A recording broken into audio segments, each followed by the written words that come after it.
He's Scott Ritter. You've come to the right place if you want to hear some in-depth discussion on the current state of the war. Scott, thanks for joining me. Let me start with the poll question that we have posed. I didn't include the Ukraine because in a way that's too obvious, and is a war already raging. But do you think there's going to be a war in Niger, in Iran, in China? Can we really be talking about war on all those fronts? No, first of all, we know that the United States is backing away from conflict with China. Lieutenant General in the United States Air Force, General Hinault, has briefed the White House and the Pentagon on the results of consecutive war games that the Pentagon has run regarding a potential conflict with China over Taiwan. And the United States loses badly every single time. And his conclusion was there's no sense in getting involved in a course of action that could potentially lead to an armed conflict because it is a fait accompli going in that we're going to lose. This is why we saw Tony Blinken go to China to reset relations, Janet Yellen as well. And I think you're going to see a de-escalation in China. I mean, there's still lunacy going on, but I think both sides understand that, especially after January of next year, when there's going to be elections in Taiwan that will probably oust the current party and replace it with the Kuomintang, which is more inclined towards a peaceful resolution of these issues, that the U.S. does want to be on the outside looking in when it comes to being able to influence Taiwan politics. So I think we're pretty safe there. Iran, look, the U.S. can send as many ships as it wants to the Persian Gulf. The reality is Iranian military capabilities are such that they will sink all of these ships. General Berger, the Commandant of the Marine Corps, has restructured Marine Corps amphibious warfare doctrine, recognizing that reliance upon legacy systems such as large amphibious ships is suicidal when dealing with the anti-shipping missile capability of nations such as Iran. So this is a show of force, nothing more. I am very concerned about Niger. We have 1,100 U.S. military forces deployed in a $100 million base that we purpose-built in Niger. We're not going to give this up easily. I'm concerned about what happens if ECOWAS does mobilize and dispatch a 25,000 strong military intervention force and they get their noses bloodied. Will the United States feel compelled to provide support? And we could see sort of an incremental engagement there. I'm hopeful for diplomacy, but I'm on this one. Sadly, I have to say, I believe that conflict is the more likely outcome. I'd love to be proved wrong on that, but unfortunately, that's how I see it. Well, the angel of death, Victoria Nuland, paid them a visit. They seem to have given her short shrift. Maybe she thought a bag of cookies would suffice to bring these generals to heel. Didn't work out that way, did it? No, not only that, it seems that the United States is scared to death of this organization called Wagner. And she gave a specific warning to the Niger government not to get involved in Wagner or with Wagner. I think I'm not here to tout the benefits of working with Wagner. What I am here to say is that the Russians through Wagner are providing an alternative to the post-colonial deprivations of or predations of France and England, of the United States global hegemony. There's competition right now for African security, and more African nations like Mali, Burkina Faso, now perhaps Niger, are leaning towards the Russians because they trust them more. They don't have the same taint of the colonial rape, I'm sorry to use that word, of Africa. And Victoria Nuland seems to be scared to death that Wagner could or would get involved. And it seems that she's failed on that front as well. So let's turn to the main dish, which is, of course, the Ukraine war.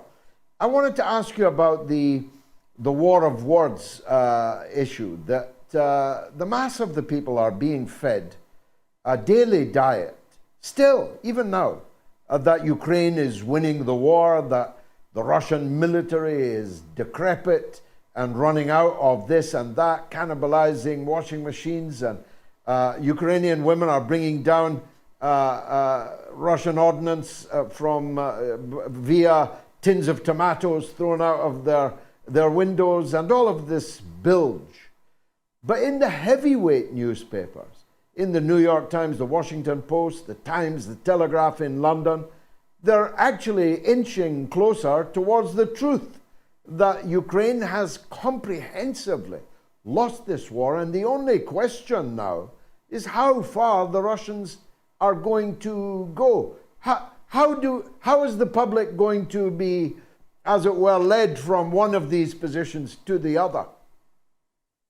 Well, it's interesting because what we're seeing at the same time that, as you called it, the heavyweight newspapers who had previously been saying, actually printing some of the stories that you talked about. So they're not that heavyweight, George. They're capable of, imbecilic, juvenile reporting. But, they are confronted with a reality now that they have to adjust to. And that reality is that Russia is winning this war. Russia will win this war.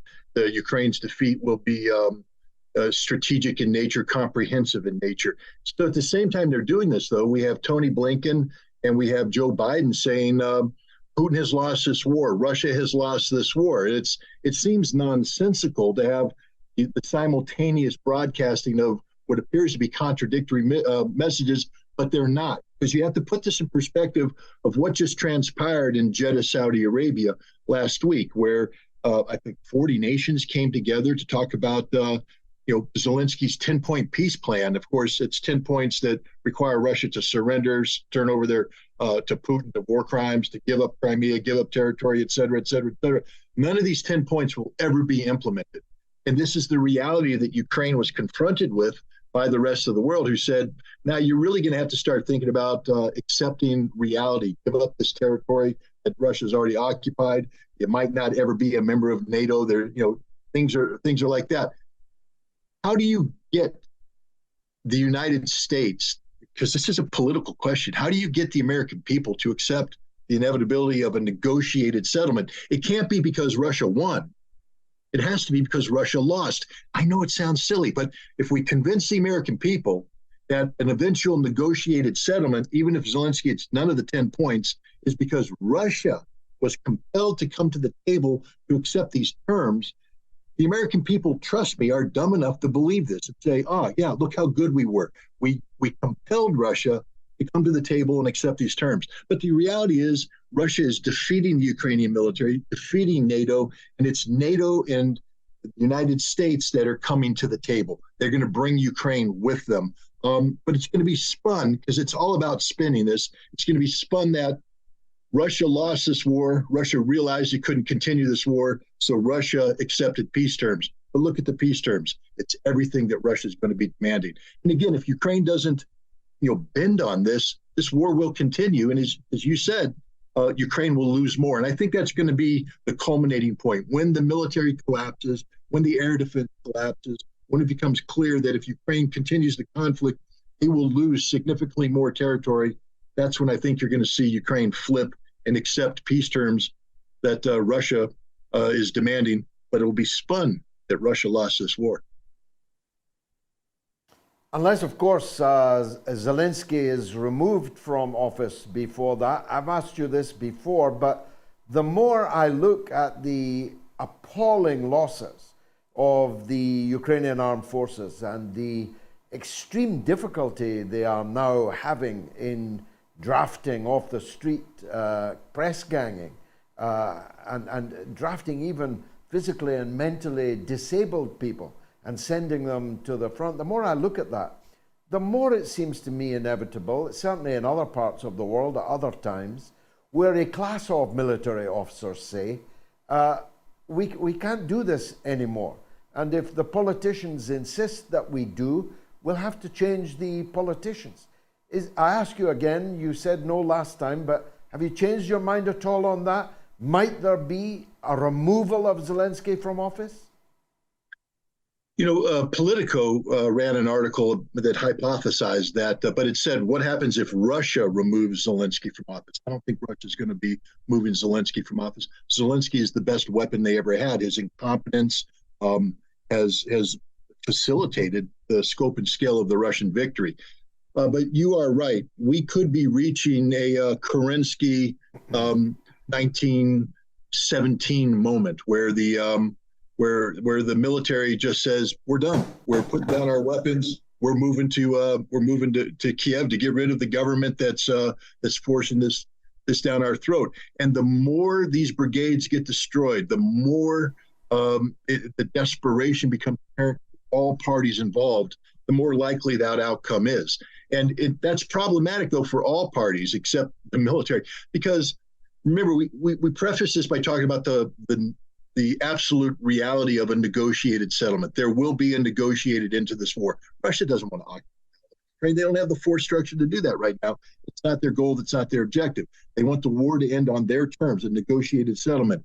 All negotiations that have taken place to date have been through the Zelensky government. If you remove him, you can't predict who's going to replace him. You can't say it's going to be somebody who is suing for peace. It might be somebody who is saying we need to wage this conflict in a more competent fashion, which then extends the war.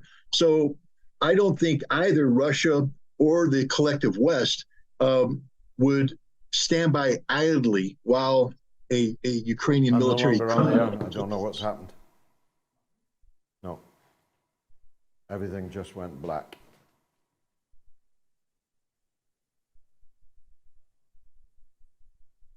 Okay, sure, yeah.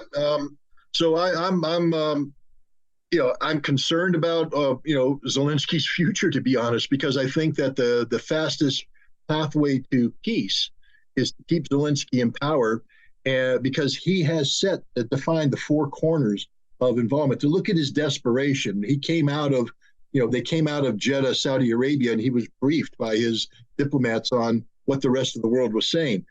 He went on TV and gave one of the most remarkably farcical and fanciful presentations regarding Crimea and how the fix is in. Ukraine's going to retake Crimea. They're going to begin the process of rebuilding it, repopulating it, making it all wonderful and wonderful. He had to say that because everything the Ukrainian people were reading out of Jeddah said that the world is saying that there must be territorial concessions inclusive of Crimea, and politically Zelensky had no choice but to make this statement. But it's an absurd statement. They'll never get in. Here's the last thing, and I bring this up. You mentioned Oppenheimer in your lead up. Today is the 78th anniversary of the Nagasaki bombing. Nobody talks about Nagasaki. We always talk about Hiroshima on August 6th, and then we forget the fact that a second bomb was dropped. Nuclear war is an ever-present reality.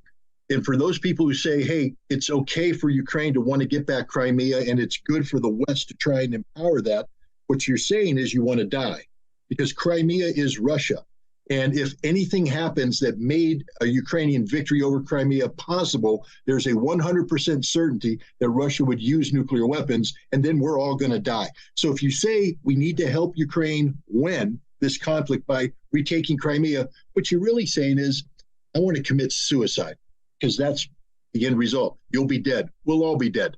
This is why we need to push for a negotiated end to this war that meets Russia's terms and conditions. And it's not unjust to say that Russia deserves to get what it wants. It wasn't Russia that launched the coup d'etat in 2014. It was the CIA. It wasn't Russia that empowered the Banderas Nazis to take over. It wasn't Russia that inflicted ethnic genocide on the Russian-speaking populations. So I think, history shows that Russia's on the right side of history in this conflict. War is never a good thing. It's never the ideal option. And the best thing we could do is try and facilitate the conditions under which this war can come to a rapid conclusion. But it's not going to be on the terms dictated by Zelensky. It's going to be on the terms dictated by Russia. Lastly, I was ruminating in my monologue about the sheer, I don't know, hypocrisy doesn't sum it up, but, you talked about Niger. It is completely unacceptable for a coup to remove the elected president of Niger. but we're on the brink of World War III over a coup that removed the elected president of Ukraine, which we didn't just support, we actually helped organize. Victoria Nuland was on the streets giving out the cookies. I mean, you've been pretty near the top, Scott. You know these people. Does this double standard never occur to them? It would to me. I promise you, it would to me. Well, first of all, George, I just want to compliment you on your monologue. I've never laughed so hard, and I've never wanted to cry so hard. Your content is so disturbing, but your method of telling, your rhetoric is masterful, and I applaud you for it. Please continue doing what you're doing. And the answer, of course, George, you know this answer. You were in Parliament. The answer is they know they're hypocritical, but that's okay because they will spin it. These are spin masters. They are experts at information warfare. They run information operations designed to shape perceptions to meet their needs. This isn't about doing what's right. This is about doing what supports their greed, supports their dreams of empire, their dreams of hegemony, their corruption. You've talked about the Biden corruption, and you rightly pointed out that every administration leading up to that was as corrupt or even more corrupt than Joe Biden, if that's possibly imaginable. You can't be that corrupt in power if things like hypocrisy disturb you. These are people who hypocrisy is a way of life, but they are masters of rhetoric, not like you. You use rhetoric to tell the truth. You use rhetoric to inform. They use rhetoric to manipulate, to deceive, to lie, to shape, to get a result that otherwise wouldn't be accomplished if they even had the common courtesy and courage to speak truth on occasion. Scott, here's a...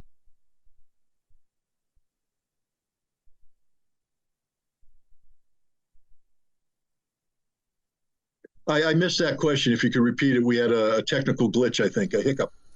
Good evening, George and team, and good evening, Scott Ritter. Thank you to you all for all of the hard work that you put into these shows and for letting us know what's really going on.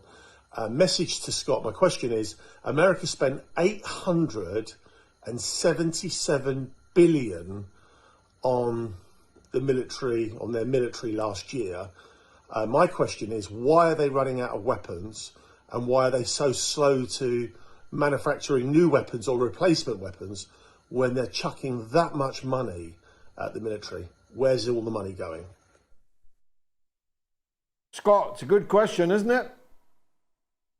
If I could answer that, I mean, I can't answer it, but I shouldn't be the one answering it. An inspector general should be answering. But you know what? They have. The Pentagon doesn't even hide the fact that over the course of the last decade, there's $1 trillion they can't account for. They just don't know where it went. It's gone. Trillion. That's with a T, not a B. B is big enough. I mean, an M is big enough. You give me an M, Illian, I'm very happy. You put a B on it, a T, I can't even imagine. The Pentagon has lost $1 trillion. They don't know where it went.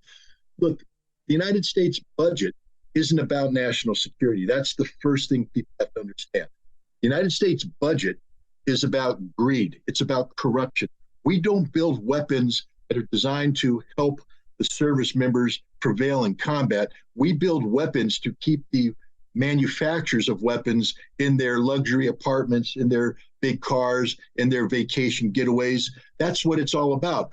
When we procure a weapon system, it takes forever.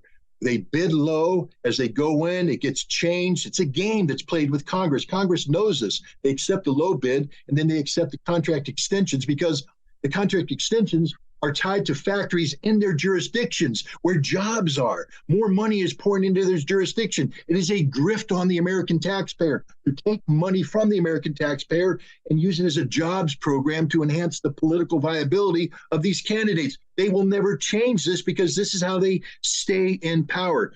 We can't build the weapons you're talking about because the defense industry is not there to do the right thing for the national security.